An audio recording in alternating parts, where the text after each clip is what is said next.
Good morning po sa ating lahat. Ayan. So, inanyayaan ko po ang lahat na tumayo.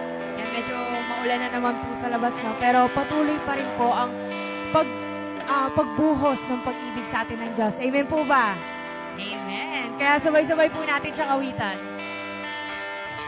Palakpak po natin ang ating mga kamay.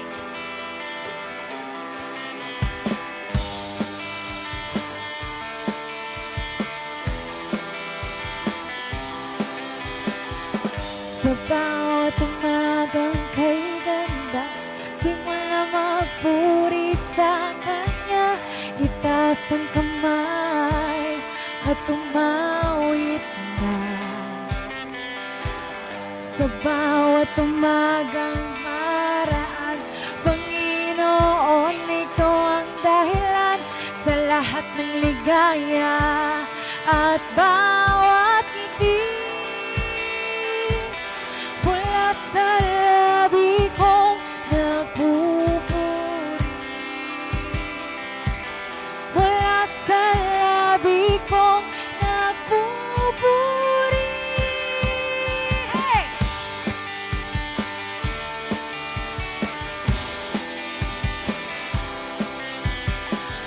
Sa bawat umagang kay ganda, simula magpuri sa Kanya, taas ang kamay at tumawit na. Sa bawat araw na dumaraan, Panginoon, Ikaw ang dahilan sa lahat ng ligaya at bawat ngiti.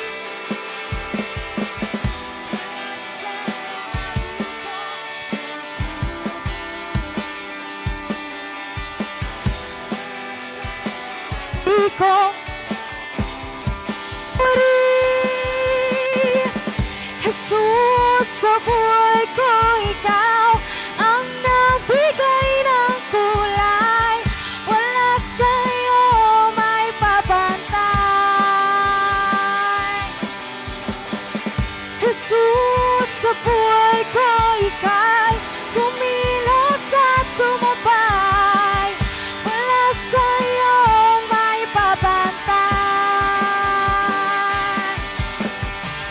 sa bawat umagang kay ganda, simula magpuri sa Kanya, itaas ang kamay at tumawit na.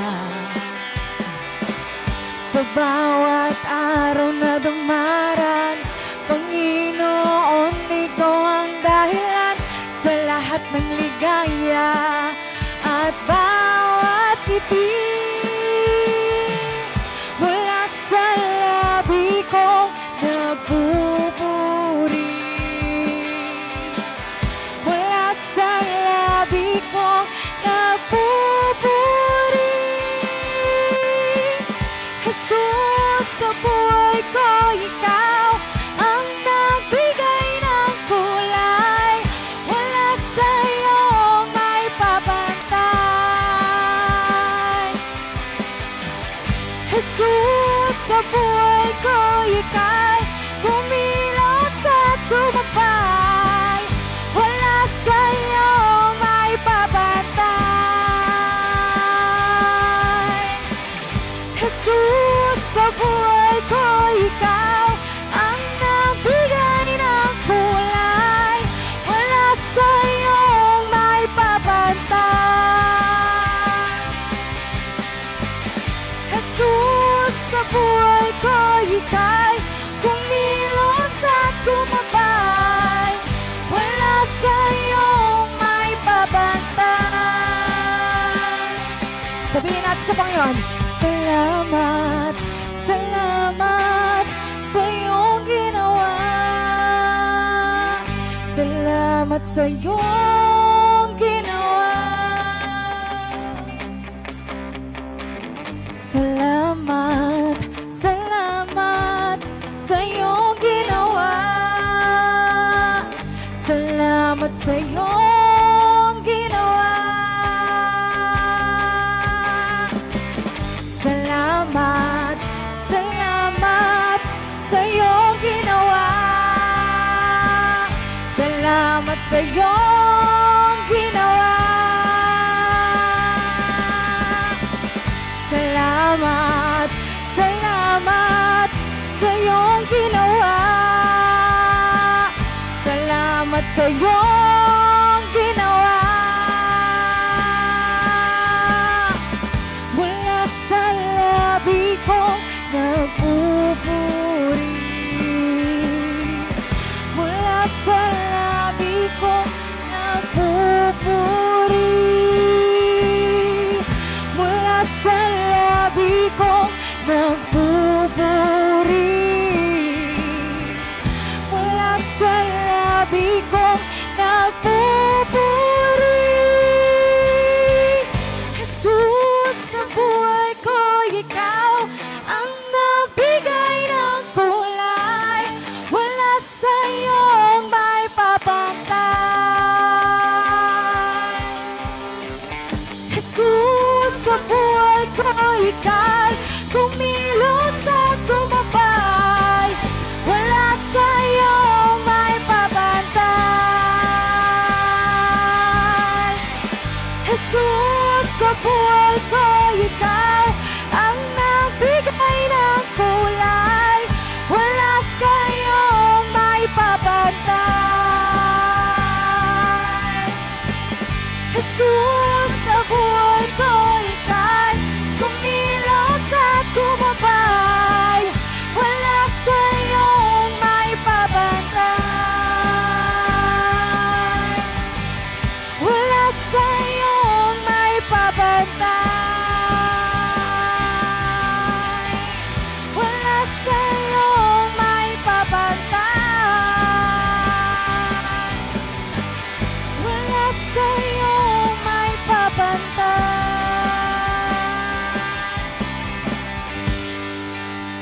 Amen. Hallelujah. Patuloy nating awitan ang ating Panginoon.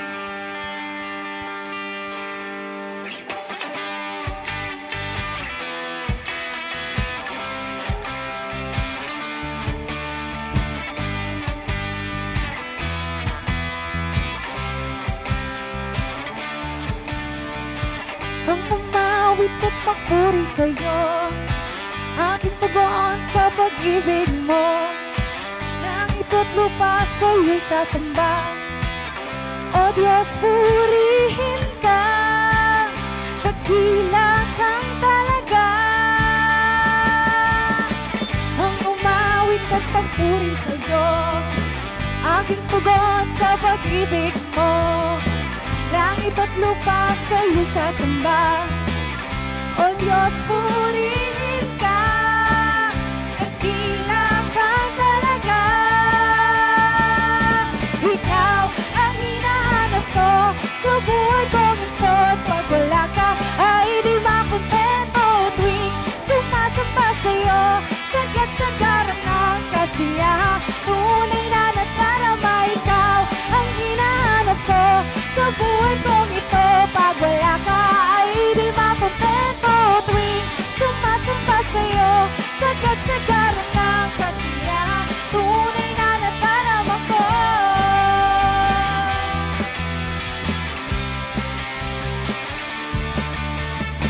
Ang hinahanap ng puso ko, kaligayahan di kayang damhin. Sa'yo ko lang nadama, ako'y malaya na.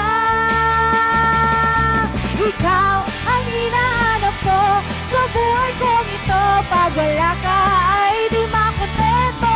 Tuwing sumasamba sa'yo, sagat-sagaran ng kasiyahan. Tunay na nadarama, ikaw ang hinahanap ko sa buhay kong ito. Pag wala ka ay di makontento. Tuwing sumasamba sa'yo, sagat-sagaran ng kasiyahan. Tunay na nadarama, ikaw ang hinahanap ko sa buhay kong ito. Pag wala ka ay di makontento. Tuwing sumasamba sa'yo, sagat-sagaran ng kasiyahan.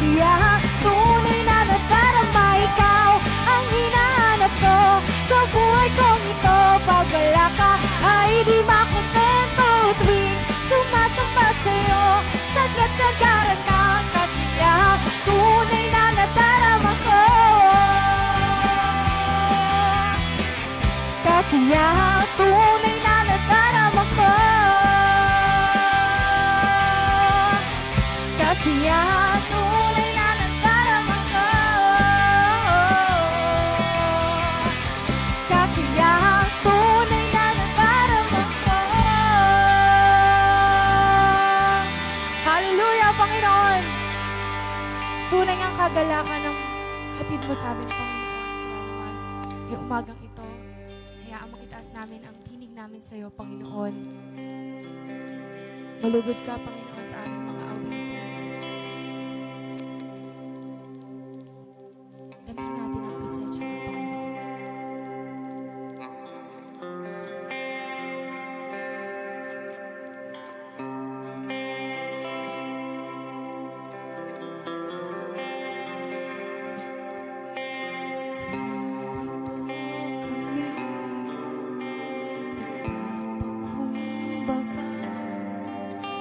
Sumasamba sa isang Diyos. Hinahanap namin karigtan ng iyong mukha. Sumasamo sa iyong pagkilos. At sa himig na hangin,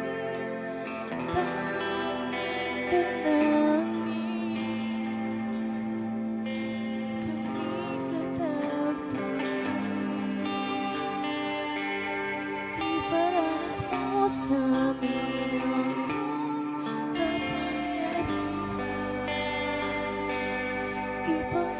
mo sa amin ang iyong kalahatian,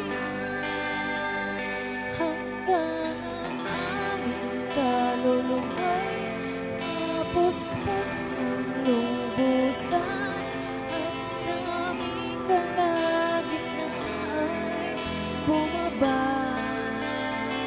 ang kalangitan. Dakila ang iyong ngalan.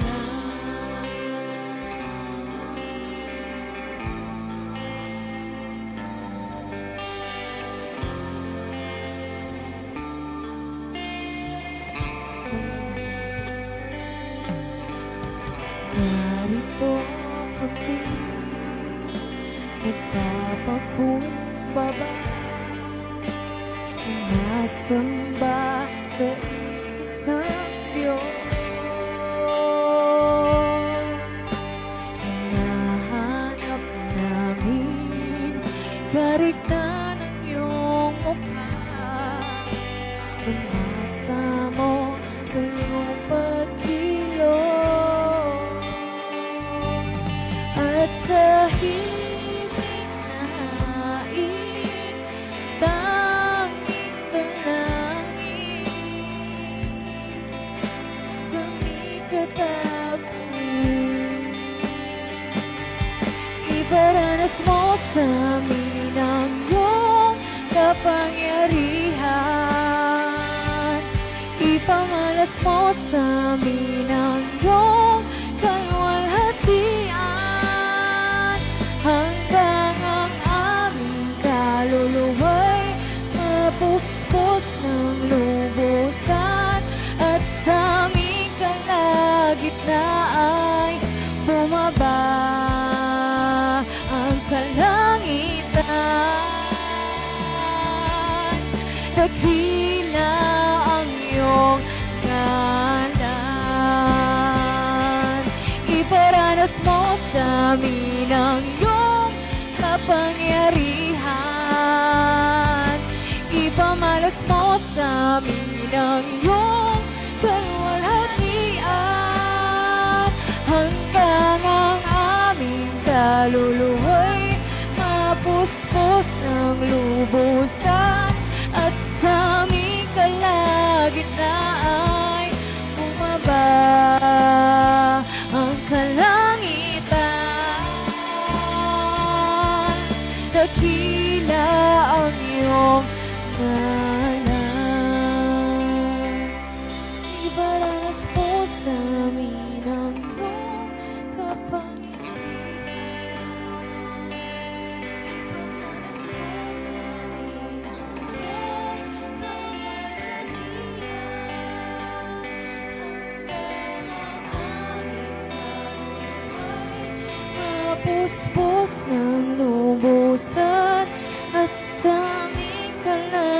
gitna ay bumaba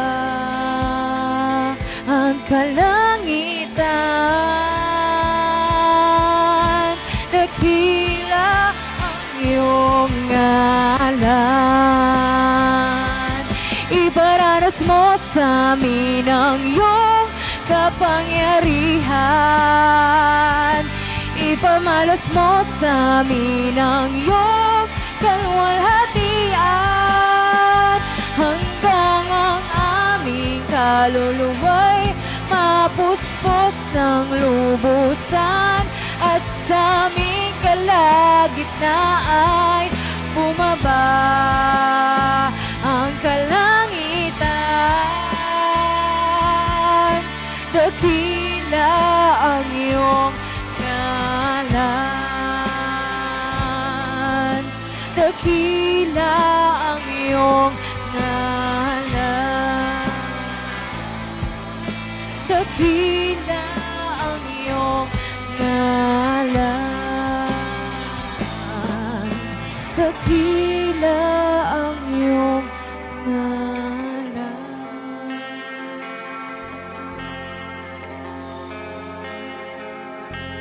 Tunay ngang dakila, Panginoon, ang pangalan mo. Wala kaming ibang sasambahin, Panginoon, kundi ikaw lamang, Panginoon. Maraming salamat sa iyong presensya, Panginoon. Hallelujah. Maraming salamat po. Sabay-sabay po natin palakpakan ang ating Diyos. Hallelujah. Praise God.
Kamusta po kayo?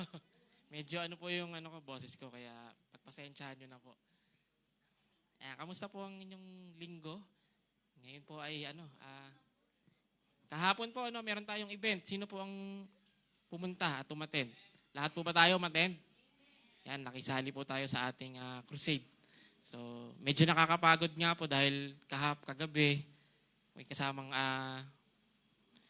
ayun po, nagligpit pa, pero sa kabutihan po ng Diyos, nakasimba po tayo at may panibago pong lakas. Kaya ngayong umaga po, bago po ako magsimula, meron po muna akong mga umaatikabong balita. So, bago po ako pumunta sa ating mismong mensahe. So, next slide, Kuya.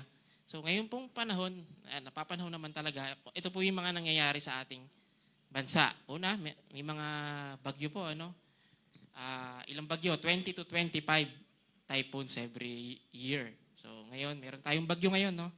Yung bagyong Ramil. Opo, kaya ingat-ingat po tayo. Aside po sa bagyo, yan, nakikita po natin sa balita everyday. Ewan ko kung nanonood po tayo. Panigurado nanonood tayo. Dahil sa para tong series na inaantabayan na natin. So, ayan po, more on sa corruption. So, minsan hindi na natin naririnig yung balita dito parang magulo na. So kung ano-ano na po yung nangyayari. Di ba? Opinion na po yung narinig natin, kung ano-ano ng mga salita yung narinig natin mula sa ating gobyerno. So napaka-komplikado, pero sana po ay makinig tayo sa mga balita. Dahil importante po, dahil tayo ay Pilipino. No? So aside po dyan sa mga balitang yan is another, ito po yung tungkol sa mga lindol. Ayan. So, very frequent po sa ating bansa, sa buong bansa. From the north to south.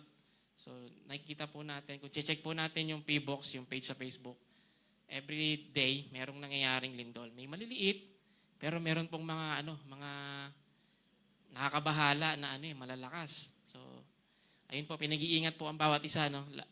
May kita na po natin sa balita yan na kung ano-ano po yung kailangan natin gawin. So, medyo nakakatakot, parang ano bang dapat kong gawin? Safe ba kami? Di ba? Parang kung nasa bahay po tayo, ano dapat kong gawin? Pag umaga ba or pag gabi ito nangyari, ano bang gagawin natin? So, hindi po natin sure pero pinagpe-pray naman po natin na na hindi ito mangyari dahil hawak po ng Panginoon. So, ito po, meron po itong video, nakuha ko lang po sa TikTok. Yan, Baguio, Lindol po. Kaya panoorin po muna natin, kuya.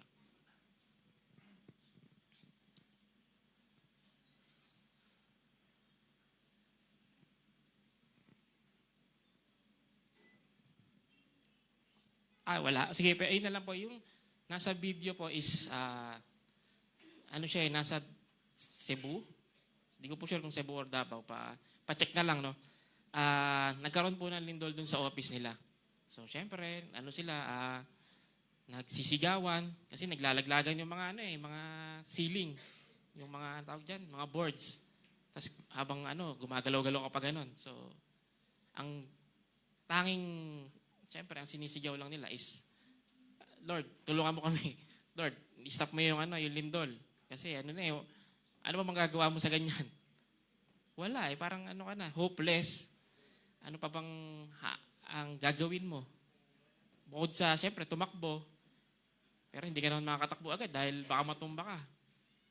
Naka-experience pa tayo ng lindol dito sa last po na mga nangyaring lindol.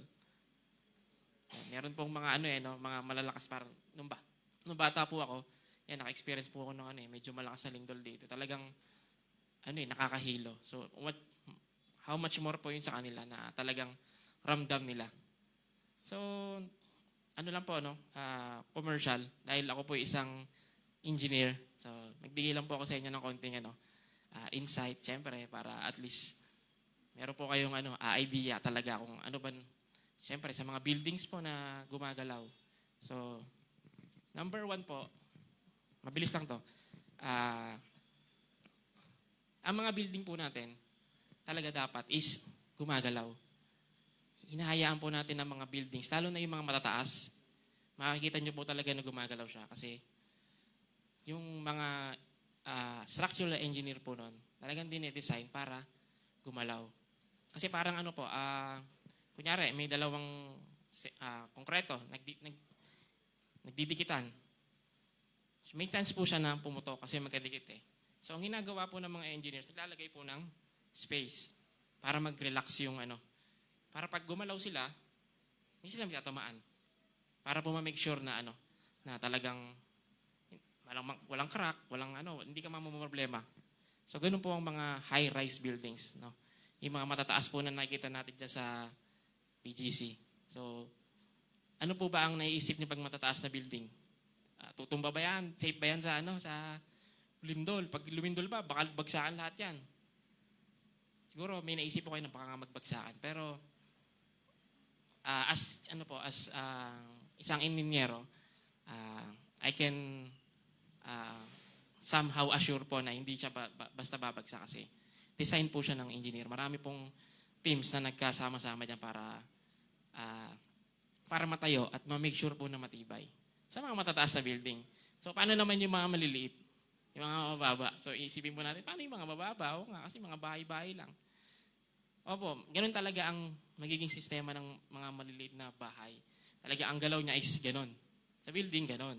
Mabagal. Pero sa building po, sa bahay, ganun So, kung ang bahay po natin is talagang medyo hindi po siya na check ng engineer or medyo kung kulang tayo sa budget, gusto lang natin magpagawa ng bahay, medyo baka magka-problema po tayo. Mr. DIY, nanood lang tayo sa YouTube, sige, ito na yung gagawin ko. Ganun lang yung pagtayo natin ng bahay. Nako, medyo alanganin po yon. So, kung may plano po kayong magtayo ng bahay, baka naman po, Kunin ko na tong time na to para i-promote ko po. Pero yun po, yan sabi dyan sa number 3, wag po agad kayong magpapanik, especially kapag bilindol. Kunyari, nagkaroon po ng mga crack-crack dyan sa pader, hindi po ibig sabihin babagsak na yung building. Ang pinaka-titignan po natin is yung mga poste, yung mga biga, yan po ang importante. Kung medyo nagka-problema na po yung poste natin, yun, that's the time na pwede na po natin ipacheck ang ating bahay kasi alanganin na po yun. Pero kung mga pader lang, syempre umiwas ka kasi nga baka bumagsak. Pero hindi po siya ganun kalala. Pwede pa siyang matiran. Pero kailangan po nating i-check yun. I-make sure natin. Pero wag mo tayong magpanik. Yan. And last, pagkatapos po ng malakas na lindol, syempre may mga aftershocks po yan eh. So, tendency talaga is mag-iingat po tayo. So, ayun po, simple tips lang po from engineer. So, hindi ko po kayo 100% na masasabi na safe yung natin, mga lugar natin eh. Kaya po tayo nandito sa simbahan kasi ito po ang 100% na safe. Yung salita po ng Diyos. Kaya, babalik po ako dun sa magandang segue. So, ayun nga po, nakakatakot yung mga nangyayari. Ang hinahanap mo isang Panginoon. Ang hinahanap mo is kung paano ka makakaligtas. Pero, ang tanong po is, next slide kuya. Sabi po dyan, when life leaves you with nothing to hold, that's when you learn to hold on to God. So, hopeless, you hold on to God. So, ganun naman po ang mga tao, no? Kapag na-corner na siya, tsaka lang siya lalapit sa Panginoon eh. May mga ganun times tayo na hanggat wala ka pang nararamdaman na pagtuturo sa Panginoon, hindi mo gagawin yung sinasabi niya eh. Mahilig tayo sa hard way. Mahilig tayo sa gusto natin na paulit-ulit mo nang sabihin sa atin bago po natin gawin. Bago po tayo sumunod. Pero, ang tanong po is, do we need to be reminded before seeking God? Kailangan pa po na nating paalalahanan ng Diyos. Tulad po ng paglindol, pag-shake, mga ganyang pangyayari na nakakatakot. Kailangan pa po nating sabihan? Yan po, sabi po sa Romans 2:4, pwede po natin basahin, sabi dito, or do you show contempt for the riches of His kindness, forbearance, and patience, not realizing that God's kindness is intended to lead you to repentance. So, tayo po muna ay manalangin. Yes, Lord God, we thank you, Lord, for this day, Panginoon. Maraming salamat sa patuloy na pag-iingat sa bawat isa. Maraming salamat sa bawat tao na pupunta pa lamang, Panginoon. Gabayan mo po sila, Panginoon, Lord God. And Lord, habang kami nakikinig ng inyong salita, Panginoon, gamitin mo po ako mainam, itago niyo po ako sa inyong likuran, Lord God, and nawa, pumasok sa isipan namin at sa puso namin, Panginoon, yung mga bagay na gusto mong sabihin. Lord God, tumimo sa aming puso, Panginoon, Lord God. And nawa, wag namin kalimutan, Panginoon, na yung kabutihan mo, Panginoon, yung nagpiprevail, Panginoon, Lord God. Maraming salamat po, Lord God. Mighty name we pray. Amen. Ayan. So, sa Tagalog, wala pala akong Tagalog, kuya.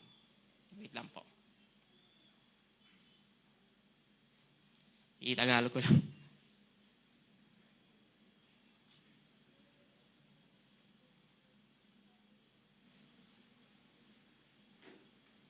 Yan, sabi po sa Tagalog, sa Romans 2:4, hinahamak mo ang mga kayamanan ng kanyang kabutihan at pagtitiis at paghihinuhod na hindi mo nalalaman na ang kabutihan ng Diyos ang siyang umaakay sa iyo sa pagsisisi.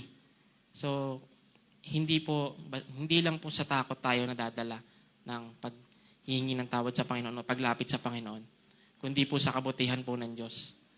Kaya po tayo lumalapit sa Kanya. Kaya po tayo mas nagiging malapit. So, magbibigay po ako ng isang illustration. Yung sa next slide ko yan. Yan. Nanonood po ba kayo ng mga teleserye? Mga movies, mga Pilipino, mga Pinoy. mga Pinoy movies, yung mga action, tsaka mga comedy. So, syempre merong bida at may kontrabida. Kontrabida, lagi niyang inaaway, lagi niyang kinakawawa si bida. So, ganun yung nangyayari. So, pagtapos po ng mga ilang episode or pag season finale na or series finale, pag ending na, yung huling 2 linggo, kahit hindi mo siya napanood, mabilis ng mga ganun palabas huling 2 linggo na lang. Pero ganun po, kapag ending na, ang kadalasan, hindi ko lang sure kung parehas to sa mga K-drama po or sa mga English na movies. Ang senaryo is ang nagkakaroon ng, kunyari si bida is, or yung anak ni bida na-kidnap. Di ba, kinidnap ni kontrabida. Kinuha niya. Tapos, ayun na, nagkaroon na ng, nalaman na nung bida na nandun na siya sa lugar na yun na pinagkidnapan. So, nagkaroon po ng konfrontasyon. Nag-away yung dalawa, si bida yung nanalo. Di ba? Kunyari, may hawak na barel, may hawak na, kunyari, kutsilyo, ganon. Tapos, ang nanalo, syempre, kadalasan, bida, nakuha na yung barel. Tapos, syempre, naglaaway Nakatutok na yung barel, kunyari, sa ng bida. Ang sasabihin ng bida, hindi ako katulad mo. Hindi kita, hindi kita papatayin. Di ba ganun yung mga bida? Parang papakita niya na mas malaki kong tao sa'yo. Di ba? Ano po nangyayari sa mga kontrabida? Kapag na-realize niya na ay, ang bait naman nito. Ang buti naman nito, kahit ang sama-sama ako na sa kanya. Di ba, nag-breakdown. Kakaroon po ng talagang natitrigger siya. Tapos, yung emotions niya, bakit ganun? Bakit ganun yung ginawa mo sa akin? Alam mo nang masama yung ginawa ko sa'yo, pero bakit binawian mo pa rin ako ng kabutihan? Nagkakaroon po ng guilt. Nagkakaroon siya ng emotional breakdown. Yun po yung gusto kong illustrate sa atin na ganun din po ang Panginoon. Kahit na ang dami-dami nating ginagawang kalokohan na kasamaan or hindi magandang bagay, ang Diyos po ay binabawian pa rin tayo ng kabutihan. No, sa araw-araw po na ginawa ng Diyos, nakakalimutan natin siya. Hindi man yung talagang sa mga palabas na masama yung mga ginagawa, pero yung paglimot po sa Diyos. Pero ang Diyos po, hindi po tayo nalilimutan. Yan. Sabi po dito, ang kabutihan po ng Diyos ay, next. Next kaya. Ito pala, may question po pala ako. And have you ever experienced a moment where someone showed you unexpected kindness and it broke you? Hindi po yung broke na na sinira ka. Yung yan. Yung parang talagang nag-breakdown ka. May na-experience na po ba kayong ganyan? Na kunyari, kapag nagkaroon ka ng kasalanan, parang yung nagawan mo ng kasalanan, pinapatawad na kita kagad. Hindi mo pa sinabi yung kasalanan mo, pinatawad na kita. May gano'n na po ba? Or kapag binayaran yung utang mo, then nagustuhan niya, tripan niya lang, binayaran yung utang mo. Yung mga utang mo, di ba? Ano bang may expect? Anong mapipil po natin sa pag ganun? Thank you. Sa ulitin. Or kapag yung mga pag tinutulungan na tayo kahit ang dami po nating hindi ginagawang maganda, katulad po ng nakwento ko kanina. So, ayun po yung mga moments na masasabi po natin na pwedeng, hindi ko po alam kung paano po tayo mag-react, pero yun po yung mga times na talagang pwede tayo mag-breakdown. Pwede kang talagang maramdaman mo na na ang buti mo naman. Meron po ba kayong times na talagang napaiyak kayo dahil sa kabutihan po ng Diyos? Yan. Hindi ko na po kayo isa-isahin dahil alam ko po mga personal testimonies po natin yan. Yan. Maganda po yan na i-share na rin din po natin. So, ayun po. Maganda po na, talagang makita na ang kabutihan po ng Diyos ay talagang nagsashine sa atin. So, sabi po dito, ang kabutihan po ng Diyos ay rich and abundant. What's the meaning of rich? Yung rich po is hindi konti, hindi sakto, kundi sagana, mayaman. Yan, hindi po yan onte. So ano po ba yung mga bagay na rich ang Panginoon? Sabi po dito, He is rich in grace. Sabi po sa Ephesians 1:7. Ayan. Yung grace po na binibigay ng Panginoon ay nag-overflow. Hindi po natin deserve yung tinatanggap natin ngayon. Pero dahil po mahal tayo ng Panginoon at nag-overflow po yung grace. Ito po yung grace na hindi mo naman deserve tong bagay na to eh. Hindi nga natin deserve na hindi ko nga deserve na tumayo dito ngayon eh. Hindi ko deserve na nagkaroon ng kung ano yung meron ako ngayon. Pero dahil po sa kabutihan ng Diyos, ay natatanggap po natin. Kaya rich po siya sa grace. And rich din po siya sa mercy. So, maawain po ang Panginoon. May compassion po sa bawat isa. Kahit na ikaw ay nasa pinakasulok-sulok. Ikaw ay pinakakawawa or pinakamayaman na tao.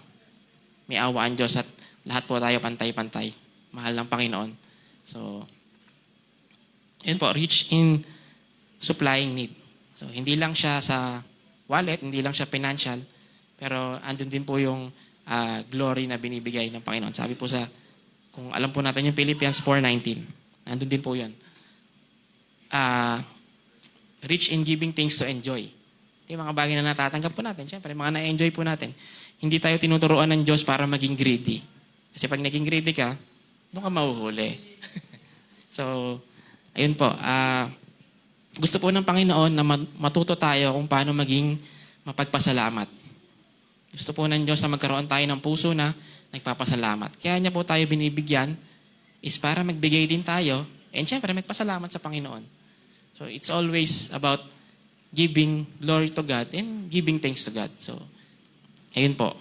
And syempre, yung kalakasan po na nanggagaling sa bawat isa. Kasi hindi naman po talaga natin kaya kung sa ating kakayahan lang.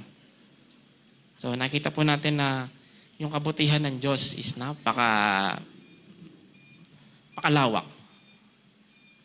Another point po is God's patience is not weakness. It's mercy. Ito po yung nasusulat dun sa Romans 2:4 kanina. Na kung babalikan po natin yung Romans 2:4, ayun po yung mga nature ni God, yung mga attributes ni God. He is rich in goodness, in kindness, and forbearance, and patience. So, ano po bang ibig sabihin ng yung patience na is weakness? Hindi daw siya weakness. Yung patience ni God is not about weakness. Kasi kapag sinabing weakness ba, sa Tagalog, mahina. Pero hindi po ganoon ang Panginoon. Tahimik lang siya pero hindi mahina. Tahimik sa mga times na akala natin walang ginagawa ang Diyos. Pero gumagawa po siya sa bawat isa.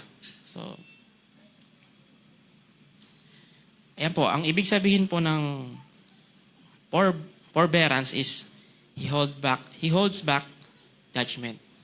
Ang Diyos po natin ay judge. Diba? Isa siyang hukom. At ang ayaw niya po is kasalanan. Dahil merong masama at mabuti. So, i-judge niya po ang lahat ng masama. And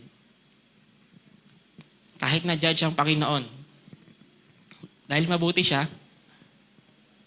sige, anuhin ko muna. I-hold back ko muna. Like po yung sa kwento ni Jonah. Pumunta po siya ng Nineveh. Sinabihan siya ng Diyos na, pumunta ka sa Nineveh, sabihin mo, magugunaw sila.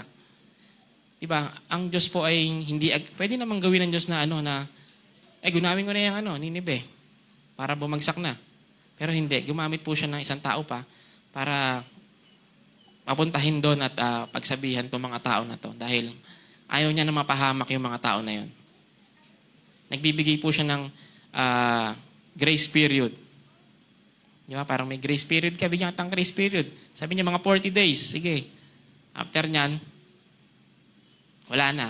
Pero ayun po, yung mga tao doon is nagkaroon naman ng pagbabago ng puso. Kaya ang galing po ng Panginoon dahil siya rin ang gumawa ng paraan para magbago kayo eh. Ganoon din po sa atin. Para magbago tayo, binibigyan niya po ang kanyang spirito para mabago po tayo. Sabi diyan, patience and long suffering. Yun nga po, binibigyan niya tayo ng oras. Sa ibang version po kasi nakalagay doon is long suffering eh, hindi patience. So, katulad po noon, nag-iintay ang Panginoon. Gusto niya po ang bawat isa ay bumalik sa Kanya. At ang sabi po dyan, God's goodness breaks down our pride. Kadalasan po, kasi tayong mga Kristiyano, iniisip natin na okay tayo eh. Parang, nagsisimba naman ako, nagpipray ako. Mas okay naman ako doon kaysa doon sa iba. Hindi naman ako kasing sama ng mga tao na to eh. Mga nasa labas, okay ako. Hindi naman ako ganun kino-compare mo yung sarili mo sa mga ibang tao. Pero lagi po natin tatandaan na yan, pride makes us think we're good enough, pero hindi.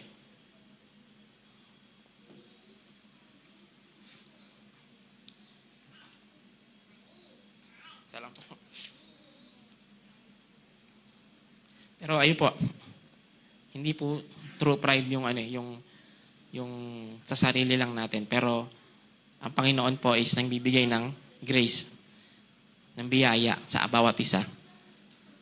Ang biyaya po niya ang nag-overflow. Tulad po ng sukdulang biyaya po yung binibigay niya sa atin.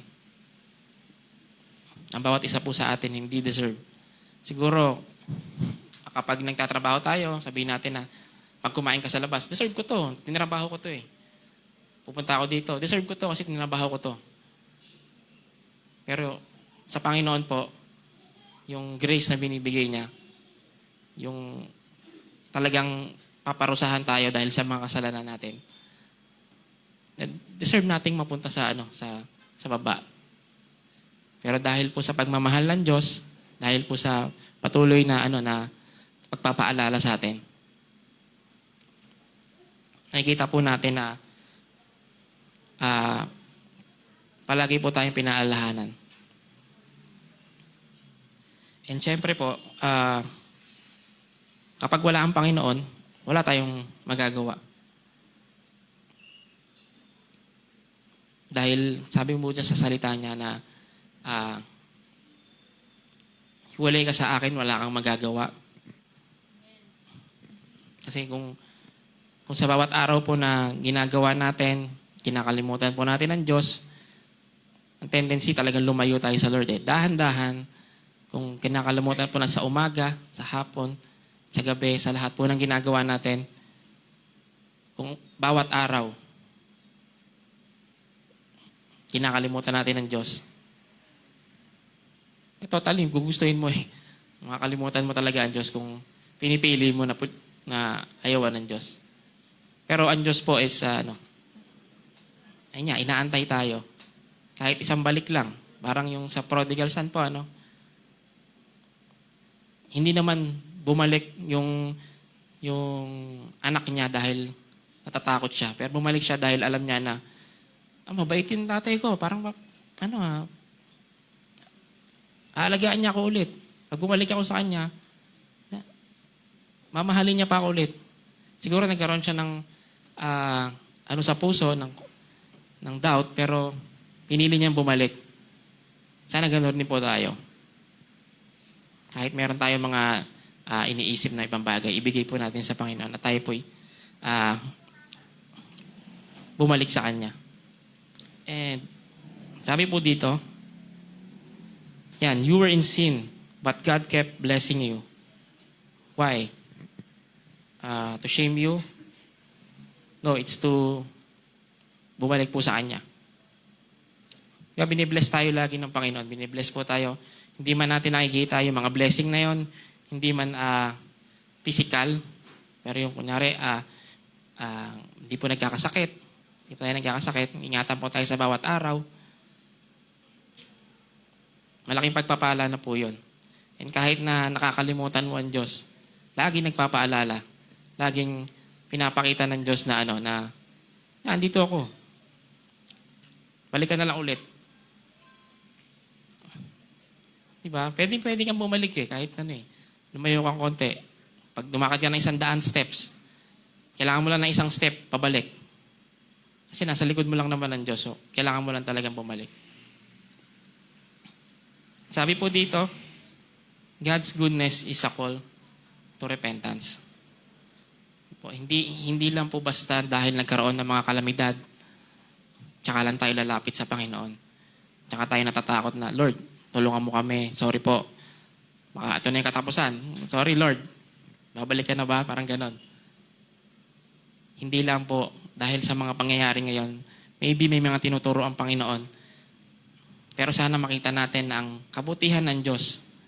Ito po yung magdadala sa atin sa repentance. Ano po ba yung repentance? Repentance is it sorry lang ba? Kasi sabi nga po si Naming Su, kung lahat nadadaan sa sorry, bakit pa kailangan ng mga pulis? Kung lahat nadadaan sa sorry, bakit? Pero hindi po ganon. Ang sorry lang is siguro magaling tayo mag-sorry. Kapag may nabangga ka, sorry. Pero yung repentance is different po sa pagiging sorry lang. Ito po yung talagang pagbabago ng isip. Yung parang, eto yung ginagawa ko dati, pag nag-sorry ako at nagsisi ako ng talagang totoo, talagang kakalimutan ko. Mahirap gawin kasi tao tayo Ganun talaga. Ito ako magkakasala at magkakasala. Naiintindihan ng Panginoon na tao lang tayo. Pero sa tulong niya rin po, kaya nga pinapakita niya pa rin yung kabutihan niya para makita natin na kakayanin mo. Andito ako sa tabi mo. Diba? I-work out natin to. Work out natin yung relasyon natin. Yeah? Nag-sorry ka gawa mo naman ng action. Di ba? Pag nag-sorry ka, gawa mo ng pakita mo. Gusto ng Panginoon po na ipakita natin na sa pagbabago ng isip, sa pag-sorry, syempre pag nag-sorry ka, ayusin yung relasyon yung dalawa. Papakita mo na gagawa ka ng mga ways, parang sa magkakaibigan or sa mga mag-asawa, di ba? Hindi lang po basta sorry tapos di na kayo magpapansinan. Di ba? Sorry lang tapos siguro sa Diyos po, kapag tinanong mo, pag pinatawad tayo ng Panginoon, ang sagot lang po ng Diyos kapag humihingi tayo ng tawad is yes and yes. Kasi pag humingi ka ng tawad ng seryoso, patawarin ka talaga ng Diyos. Kasi walang no. Kasi ang dami mong kondisyon. Pero pag tayo mga tao, di ba, pag humihingi tayo ng tawad, ang sagot pa natin is yes or huwag ka na muna magpakita sa akin, siguro. Kalimutan na lang muna natin isa't isa. Parang ganun Pero sa Panginoon po, hindi ganun. Sana maging ganun din po tayo. Mahirap, pero hindi po ang gusto ng Panginoon na gawin natin.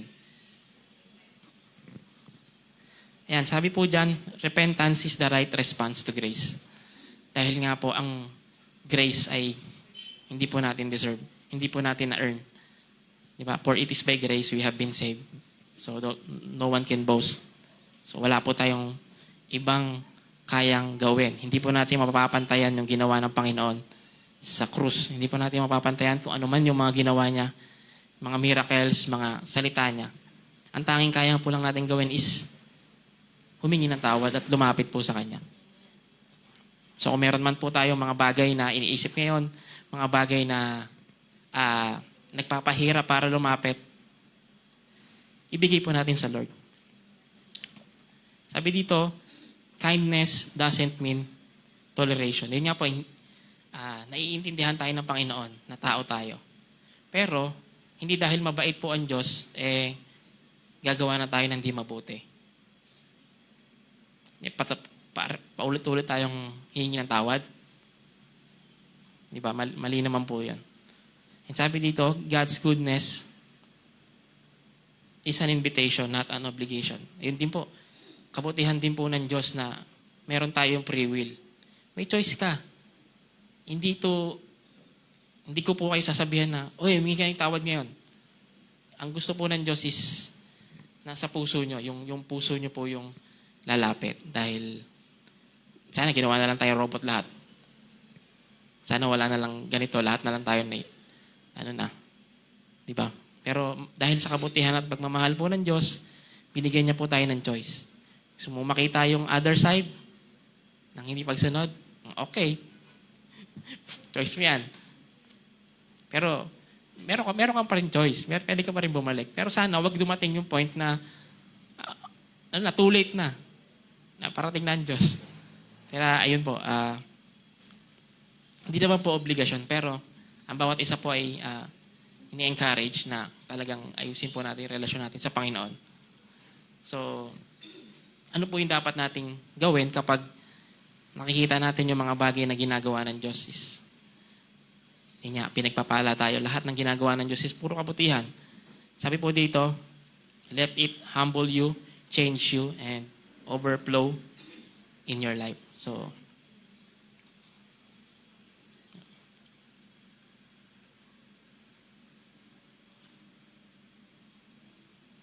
ayan, i-drop po natin yung mga pride na nasa puso natin.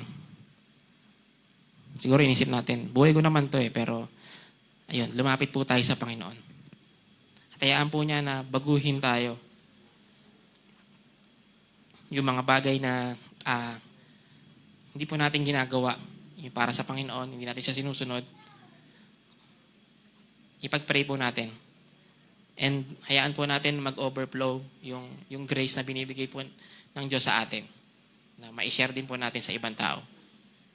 Dahil pag nakita ng ibang tao na nagbago ka, madadamay din sila. So, sabi po dito is, His power is in His restraint, His love is shown in His waiting, and His patience is your second chance.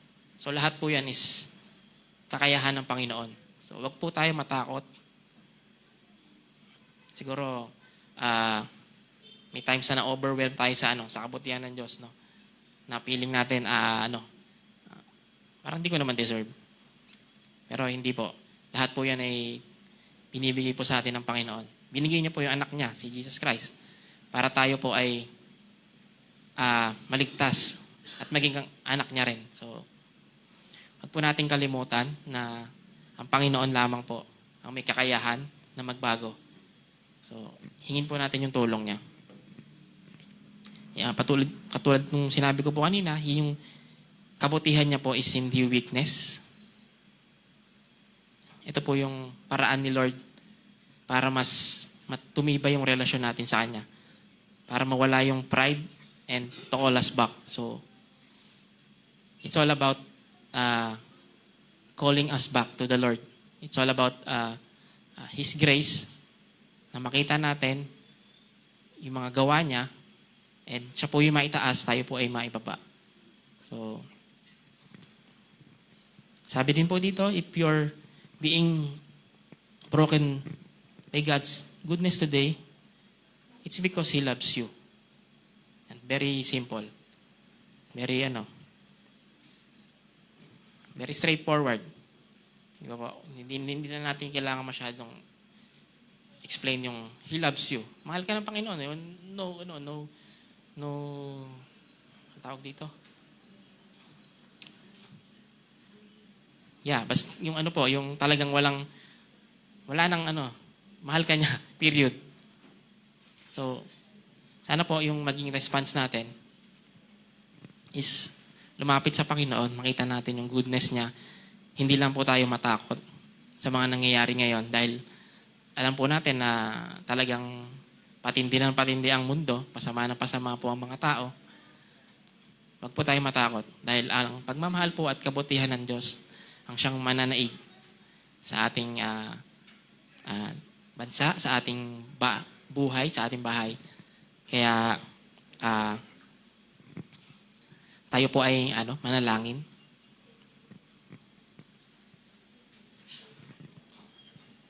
Yes, Lord God, we thank you, God, sa umagang ito, Panginoon. Maraming salamat, Panginoon, dahil sa kabutihan mo, Panginoon, sa iyong grace, Panginoon. Hindi po namin deserve, Lord God, yung makasama ka, Panginoon. Pero salamat, Panginoon, dahil binigay mo po, Lord God, ang iyong bugtong na anak, Panginoon, para kami makalapit ulit sa iyo, Panginoon, Lord God. Maraming salamat, Panginoon, dahil alam po namin na mahal mo po kami, Panginoon, Lord God. And Lord, nawa yung puso namin, yung isip namin, Panginoon, Lord God, ay maging empty, Panginoon, Lord God. At ikaw po yung magpupuno sa bawat isa, Panginoon, Lord God. Ikaw po yung magpuno sa aming puso, sa aming isip, Lord God. Yung Espiritu mo po, Panginoon, ang magpakita sa amin, Panginoon, Lord God. Ikaw po ang pumagitna, Lord God. Maraming salamat po, Lord Jesus. Hinahayaan ko pong lahat ng tumayo at patuloy po natin gawin ng Panginoon.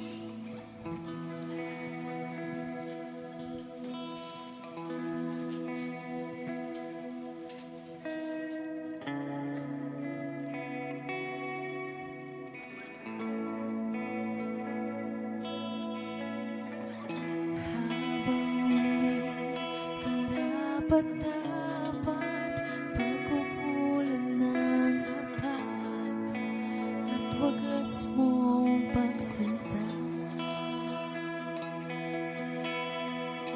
Habang walang kakayanan, masuklian ka ng mabuti sa lahat mong ginawa. Niyakap mo ako sa aking karumihan. Inibig mo ako na di kayang tumpasan. O Diyos ng katarungan at katwiran na kahit minsan di nabahiran ang kabanalan, kalwalhatian. Salamat sa sukdulang biyaya mo.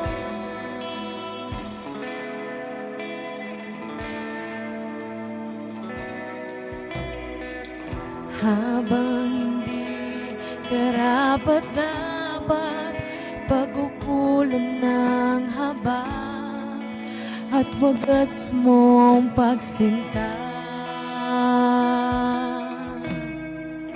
Habang walang kakayanang masuklian ka ng mabuti sa lahat mong ginawa. Iyakap mo ako sa aking karumihan. Inibig mo ako na di kayang tumbasan ng katarungan at katwiran na kahit minsan di nabahiran ang kabanalan, kalwalhatian. Salamat sa sukdulang biyaya mo, O Diyos ng pag-ibig na mas malawak pa kaysa aking mga pagkakasala. Higit pa sa buhay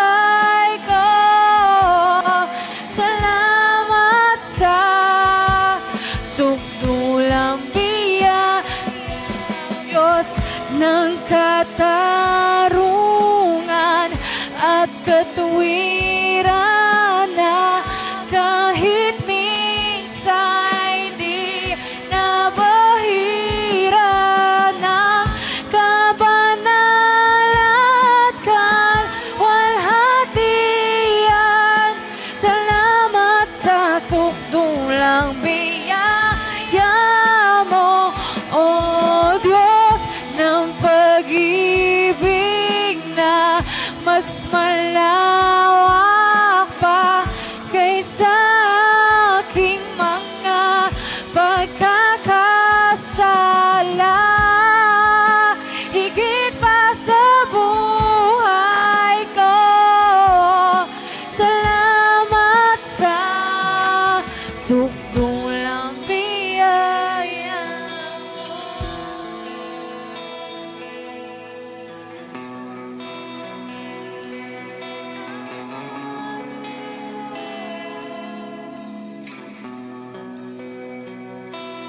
Niyakap mo ako sa aking karumihan. Inibig mo ako nang di kayang tumbasan. Niyakap mo ako sa aking karumihan. Inibig mo ako nang di kayang tumbasan. Niyakap mo ako sa aking karumihan. Inibig mo ako nang di kayang tumbasan. O Diyos ng katarungan at katuwiran na kahit minsan di nabahira ng kabanalan, kalwalhatian. Salamat sa sukdulang biyaya mo, O Diyos ng pag-ibig na mas malawak pa kaysa aking mga pagkakasala. Higit pa sa buhay ko, salamat sa sukdulang biyaya, O Diyos ng katarungan at katuwiran na kahit minsan di nabahiran ang kabanalan, kalwalhatian.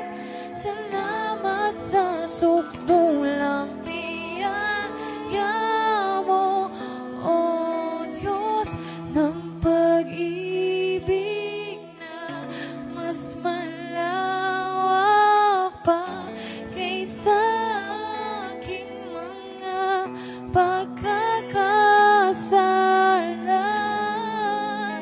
Higit pa sa buhay ko, salamat sa sukdulang biyaya mo. Maraming salamat, Panginoon Lord God, sa kabutihan mo, Panginoon. Doon namin nakikita na mas kailangan ka namin, Panginoon Lord God. Wala kami, Panginoon, kung wala ka, Panginoon Lord God. Lord, hindi po namin sasayangin, Panginoon, yung pagkakataon, Lord God, na binibigay niyo po sa amin, Panginoon. Hindi po namin sasayangin yung kabutihan mo, Lord God. Yung grace na binibigay mo, Panginoon Lord God. Kung meron man gawa kami kasalanan, Panginoon, patawarin mo po kami, Panginoon Lord God. Alam po namin, Panginoon, Lord God, na ikaw ay mabuti, Panginoon Lord Jesus, sa lahat. Ikaw ay mabuti sa lahat, Panginoon Lord God. At nawa, Panginoon, gamitin namin mainam, Panginoon, yung mga salita mo, Panginoon Lord God. Huwag namin kalimutan, Lord God, na ikaw yung may pakialam sa amin, Panginoon Lord. Ikaw po, Panginoon, yung nagbibigay ng buhay, Panginoon. Ikaw po yung nagbibigay ng lahat ng bagay, Panginoon. Kaya, Lord, pasasalamat yung ibibigay po namin sa inyo, Lord God. And Lord, i-mold mo po yung puso namin, Panginoon, ng pagiging grateful, Panginoon, sa inyo, Panginoon, Lord God. Maraming salamat po, Lord God. Sa iyo lamang po, Panginoon, lahat ng kapurihan, lahat ng samba, Panginoon, Lord God, lahat ng kadakilaan, Panginoon, Lord God.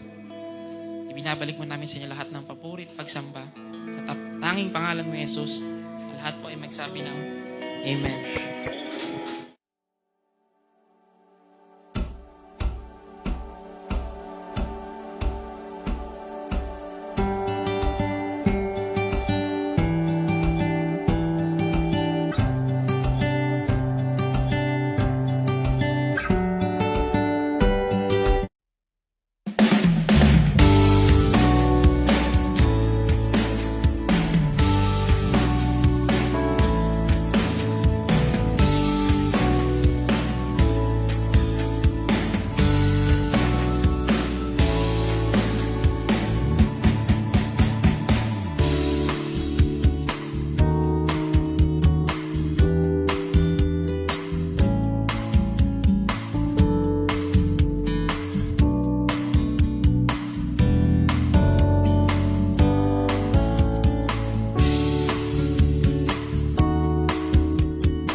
You may send your tithes and love offering to any of the following accounts.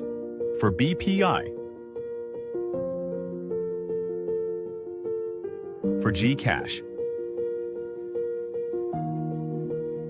take a screenshot of the transaction receipts and send it to, and indicate the following.